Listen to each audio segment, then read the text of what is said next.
Et pour ma part, c'était un temps fort d'écoute de tous les acteurs de la CGPME en Lorraine, mais même au-delà.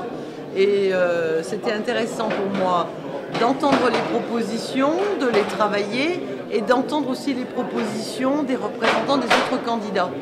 Et j'ai trouvé le document très bien fait et correspondant, ça va paraître un peu démagogue, correspondant tout à fait à ce que François Bayrou souhaite faire en termes d'accompagnement, à travers un État plutôt facilitateur qu'un État décidant de tout, un État facilitateur à l'écoute des difficultés des chefs d'entreprise.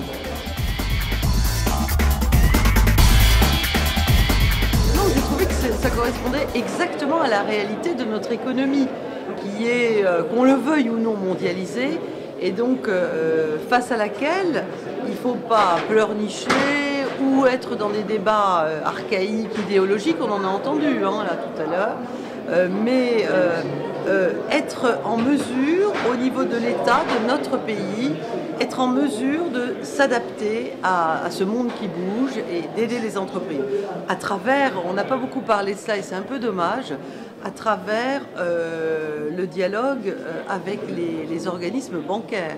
Je pense que dans les temps qui sont les nôtres, certaines TPE ou PME peuvent rencontrer des difficultés et nous proposons un système à peu près comme Oseo, mais un système décentralisé, délocalisé sur le territoire. Pareil d'ailleurs pour les fonds structurels. On est le seul pays qui apporte des aides aux entreprises.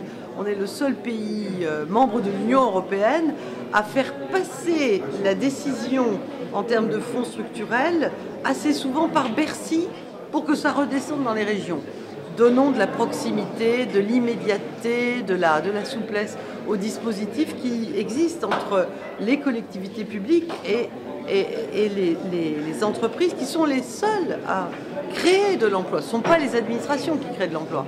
Donc on doit être des facilitateurs, des sentinelles à l'écoute et nous souhaitons, ça nous convient bien, le contrat de mandature, ou en tous les cas ça correspond à la façon dont nous envisageons l'avenir, c'est-à-dire avoir en toile de fond l'assainissement des finances publiques, donc travailler vraiment à fond sur la fiscalité et repartir peut-être du principe révolutionnaire d'une juste, proportionnelle et progressive fiscalité en supprimant, en rabotant, en tous les cas de notre côté nous souhaitons raboter toutes les niches fiscales minimum à hauteur de 15%, de façon à créer aussi de la galette pour l'État, dont je rappelle que les finances publiques sont dans une situation absolument apocalyptique.